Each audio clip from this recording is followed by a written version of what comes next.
Hey guys, Izzy here. Sorry, I do a video tomorrow, but I ran out of time, so yeah, that's fun.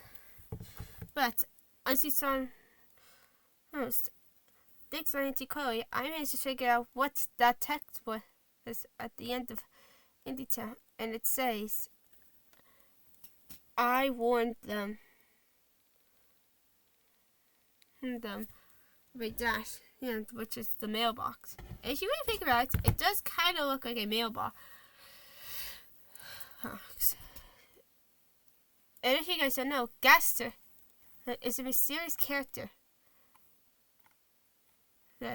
who many believe, and I also believe that Gaster is the father of Sans and Papyrus.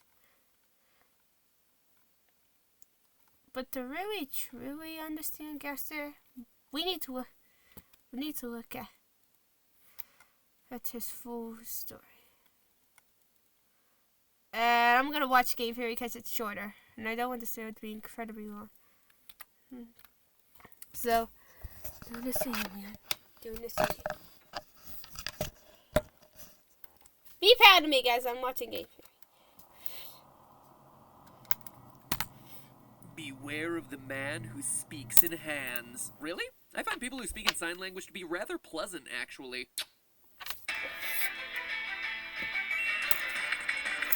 Yep, that guy was the first one that was Hello, Internet! Welcome to Game Theory, where, deep breath,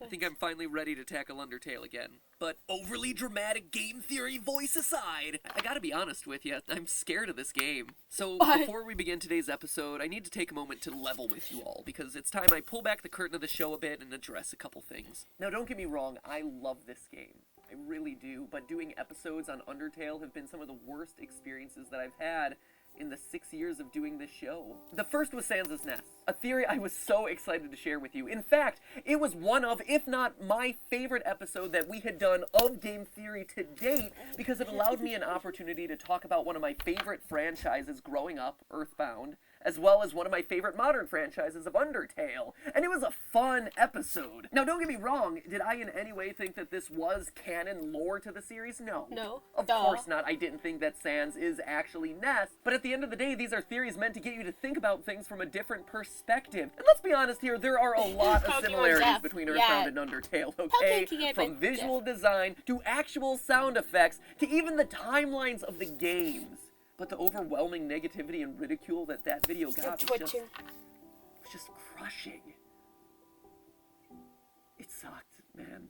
And don't get me wrong, I have gotten used to dealing with internet hate over the years. I've gotten through the Sonic is Slow controversy. I've had literal petitions written to remove me from the internet for slandering Mario's name by calling him a sociopath, but this one hurt. But it was nothing compared to the next time I talked about Undertale on the channel, when I was selected for the honor of meeting Pope Francis as one of the first 10 digital creators to introduce him to the world of online video. And as part of that, we were expected to give him a gift. So I gave him a copy of Undertale and then made a video talking about that. One, because it was such a huge honor for me, but two, because I was excited to share it with you. This was our achievement as a theorist community, as gamers, as online digital creators and people who love online things. And the hate that video received in the first week. I mean, this was a video where I specifically talk about accepting others and saying no to hating other groups of people, and it got hate. You gotta love the internet sometimes, man. Now, I tend to stay quiet, which leads me to number 4. Yes, obviously other games talk about peaceful solutions before Undertale, but geez, I liked the game, it was recent at the time, and it was the Pope's Year of Mercy. And I don't know if you've noticed, but the word mercy appears a whole heck of a lot in Undertale. And lastly, number 5. I was selected via an application that I submitted for this opportunity as a representative of America, as a representative of gamers, and of online digital creators. I know a lot of people were upset The last thing that I want is more internet shade to be thrown at me on an Undertale video. That took But I us want to 6 give this theory the time and research that it deserves. So just trust me that it has to be 2 parts for my own sanity and to make this a better viewing experience for you. Because otherwise it would be an under-edited, overly rushed 1-part episode where I crammed in everything and didn't do a good job of explaining it all, okay? Okay. Wow, I am unloading all sorts of emotional baggage on this episode. All the stuff that has been weighing on me as a creator for the longest time. Let's start off with the easy stuff to get everyone on the same page, since it's possible that some of you are like, I've played Undertale all the way through 3 times. Neutral, Pacifist, and Genocide, watched Jack, Felix, and eventually Mark play it and still have no idea who you're talking about. Well, that's because your chances of running into any evidence of this character in the game is a slim 2.8%. That's right, I did the math. In other words, you could play through the game 100 times and you'd only find references to Gaster about 3 of those times. Holy Temiflakes, Batman, those are some slim chances. So let's back up for a bit and quickly talk about what we know about this character for sure. The first hints of Gaster came from the River Person and his now infamous line of "Beware the man who speaks in hands." Now obviously this got players more excited than an annoying dog with a stick, since, you know, there's no one in the game who does anything close to speaking in hands, and in a game already full of hidden secrets and vague clues, this appeared to be another big one. So they started digging. What they found were 4 gray NPCs, labeled in the game files as Monster Kid Goner and 3 G followers, or Gaster followers, with dialogue that provides us the only solid information that we have about this missing character. Through their text, we learn that Dr. W.D. Gaster was the royal scientist before Alphys, was responsible for building the core, i.e. the structure that provides magical power to the underground, and that he disappeared after falling into his creation, getting himself scattered across time and space. Although he may not be physically present, he's supposedly always around, since these guys are all super reluctant to discuss him openly. And beyond that, mostly everything else is speculation. There are these Mystery Man images in the game data that many speculate might be him, but flip this character upside down. Here, you don't have to imagine it, we can do it through the power of editing. And boom! This could also be him. See the face? Just like so many other things in this game, appearances may be deceiving. There's also this wispy white thing that could also be him according to online theories, but again, it's all just speculation. Game speculation. Very funny. So where does all this speculation end up and the theorizing begin? Well, theories are hypotheses supported by evidence, so let's start gathering evidence. Now, whether or not the gray NPCs show up is based on a weird stat programmed into the code called the fun value. Basically, whenever you start a new game, Undertale picks a random number between 1 and 100. Depending on what number you get, different things happen in the game. It keeps things spicy, and also keeps things really similar to FNAF when you come to think about it. Seriously, are we sure that these 2 fan bases really hate each other? Cause no joke, between wacky animal hijinks, hidden plot mysteries, random Easter eggs, and large quantities of murdered children, the 2 franchises are a lot more similar than I think people Bro, admit. that's kind of Gray funny. NPCs show up when the fun value is at 61, 62, 63, or higher than 90. And even if the number is there, they only have a 20% chance of showing up per game, which is why your chances of ever even seeing them is so low. Even creepier, if you have a fun value of 66, this eerie gray door appears in Waterfall. When you walk through it, there's a chance that the mystery man appears. Touch him, and poof, he pieces out faster than a babysitter's boyfriend when the parents come home. And the fun value dictates more than just Gaster encounters and secret rooms. When you played Undertale, did you get a call from Sans about your refrigerator running? Or maybe someone called you with the wrong number and then you got a really random song out of it? Or Alfie's called to order some pizza? Well, all of those situations were dictated by your fun value. So why spend all this time talking about fun? Well, because it's the start of the mystery. If there's one thing we know, it's that in the world of Undertale, game mechanics aren't just game mechanics. Toby Fox makes it clear throughout the game that game mechanics make up the very fabric of the game's reality. These aren't just artificial, invisible layers on top of the story for players to use while interacting with the game. These rules, from saving to loading and everything in between, all encompass the actual physical laws of Undertale's universe, much like quantum mechanics and general relativity define ours. Characters character stats like LVLs or levels of violence, and EXP or execution points in any other game would be numbers relevant only to the player. But in Undertale, they're real, tangible values that characters, most notably Sans, can sense and judge. So if fun is what dictates the appearance or non-appearance of a bunch of these characters connected to Gaster, well, then it behooves us to figure out what fun actually is in the context of the game. And if you are under the mistaken impression that fun is a sense of childlike glee that often comes with playing a game, then you are wrong. You're just wrong. The fun value in Undertale is the embodiment of the very real theory from quantum mechanics known as the many worlds interpretation. It's a favorite of mine here on Game Theory, applicable to everything from the Zelda timeline to the Pokemon universe, so since we've covered it a few times, I'm not going to go in depth here. Click the eye icon in the upper right hand corner to check out those videos where I spend a bit more time explaining it. Long story short, the many worlds interpretation involves the measurement of photons and wave particle duality, but in a nutshell, imagine you're starting a new game of Undertale. You have the option of either going true pacifist or genocide. Now, in that moment, according to the laws of quantum mechanics, it doesn't matter which you choose. If you choose a pacifist run, there's an alternate reality where you went full-on homicidal maniac, and vice versa. All possible realities simultaneously exist. Each time you're presented with an option to either kill or show mercy to a new character, two new timelines are created, one for each option. And this is where we get back to Gaster and his followers. You see, if you find him, Goner Kid speaks the following line: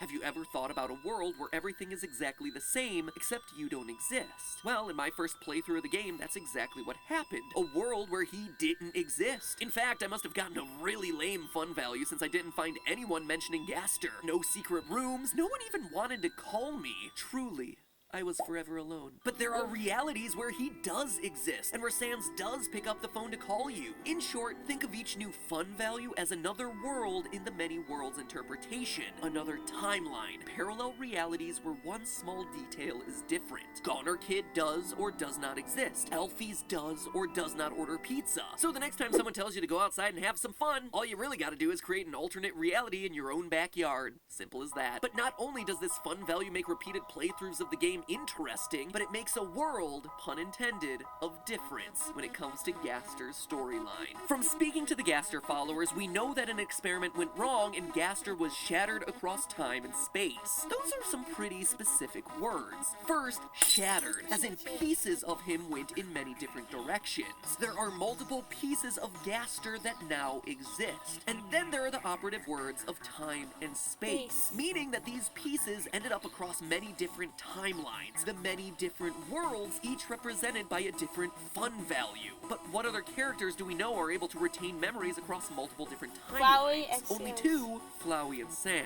Flowey tells us at the end of the Genocide run that he's lived hundreds, if not thousands of timelines, doing everything under the sun from being nice to people to torturing them. And in the true pacifist run, Asriel, Flowey's true identity, makes mention of being able to destroy this timeline once and for all. Asriel even says the following lines: "Every time you die, your friends forget you a little more. Your life will end here in a world where no one remembers you." It's a really specific thing for Asriel to know, that killing something over and over again will cause the memories of it to fade in everyone's mind. In fact, we may even know someone who he's done this to.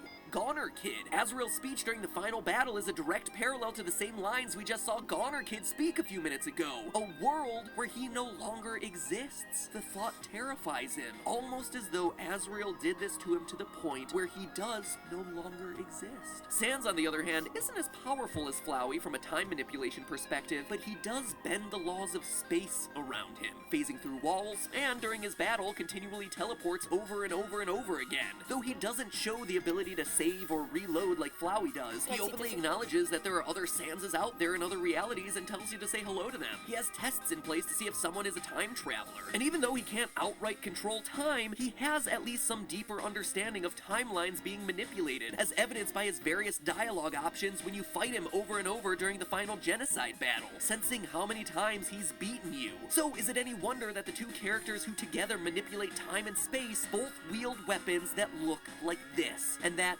At least for Sans, this weapon, according to the sprite files, happens to be called a Gaster Blaster. Or that for Flowey, this is the weapon that he specifically calls out will destroy the timeline. In fact, as you can imagine, there's a lot more to say about the Sans-Flowey-Gaster connection. But before we do, let's quickly recap. Gaster, the man who speaks in hands in the Royal Scientist Before Alphys, is an entity only known about through his 4 followers, ones that only appear in certain timelines of the game. These timelines are ultimately dictated by a random fun value. With him being shattered across time and space, he must share some connection with the other 2 characters that seemingly straddle time and space, Flowey and Sans, and indeed he does in the form of his Gaster blasters. But there's more. So much more. From the determination experiments to information found in the True Lab, to Toby Fox's Twitter, to the pivotal clue that makes sense of all of this, the word search.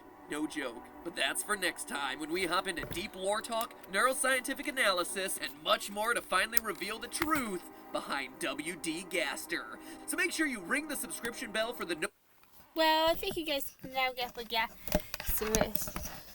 But not to ask it. Why are we recapping Gaster's character?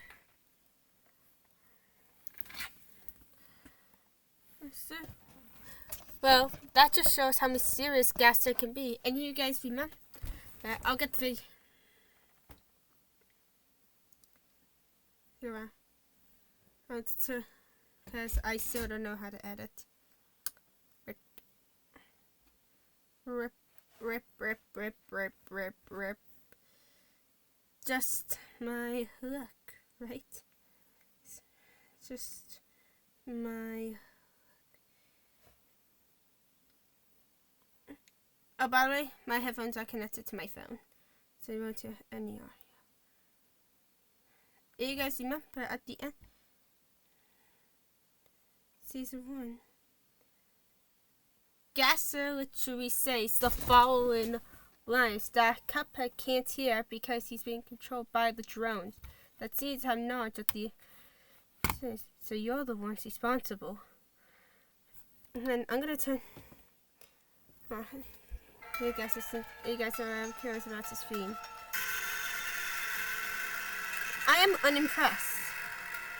All this chaos, just for your entertainment. You're just like the human, blissfully ignorant, unaware of the destruction you can bring. I know there's more of you, causing chaos amongst the universes. Amongst the alternate versions of those universes, forcing beings to fight, turning them into nightmares. Whatever your ambitions are, I'll make sure you never mess with my people ever again. But the universe has called upon the void. And I will show you and the human true nightmares. And afterwards, he changes Cuphead instincts back to their normal forms, but takes first in Gaster's line. He literally says that he is aware of the drones. He is aware of their power. He is aware that they are just like Frisk and Chara, not realizing what destruction they can bring to the world. And how he destroys them. I'm fine. My hat. You guys don't like it? I'll just put my hat on so you can see. What does this mean? It means it clearly shows that Gaster is a powerful entity that must be taken seriously. And Gaster, the one, the drones, that they will never mess with his people ever again. And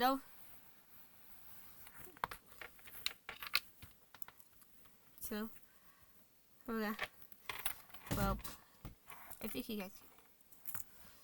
This video is very confusing, I know. And I will say this first. It is brain scrambling. You literally have to go through every single timeline and you're kind of just losing your mind a little.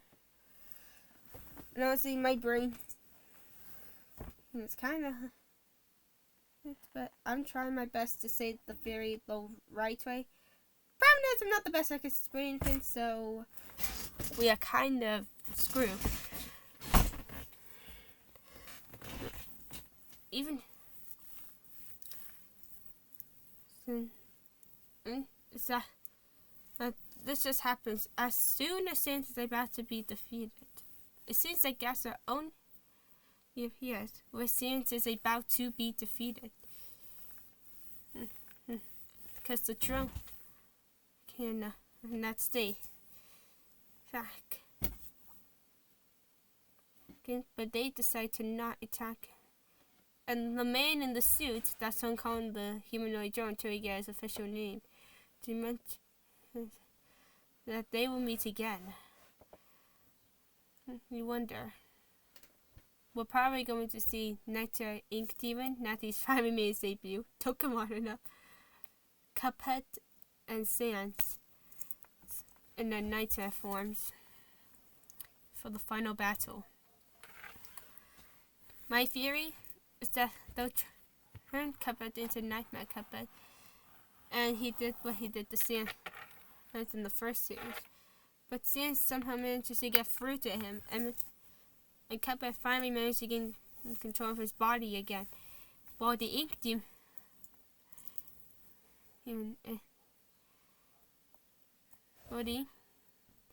and obviously, I'm saying it right now, I think the Ink Demon is the last of the three they're looking for.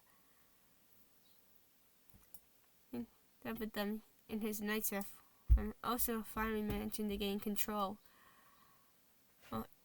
And like the drone.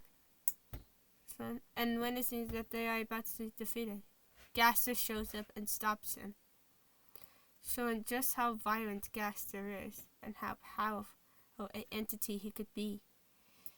And in fact, he was shattered across all different timelines, meaning that a piece of him might be with Sans, which is how he's able to talk to him. And after he's finally done with the drone and Frisk, he tells Sans how to defeat the drones, and passes this information to Cuphead, Honette, Ghost, and the Ink Demon, and they finally manage them. And I'm assuming that Cuphead's going to use his portal power to send that man in the suit to hell, because, I mean, he's pretty much the main villain.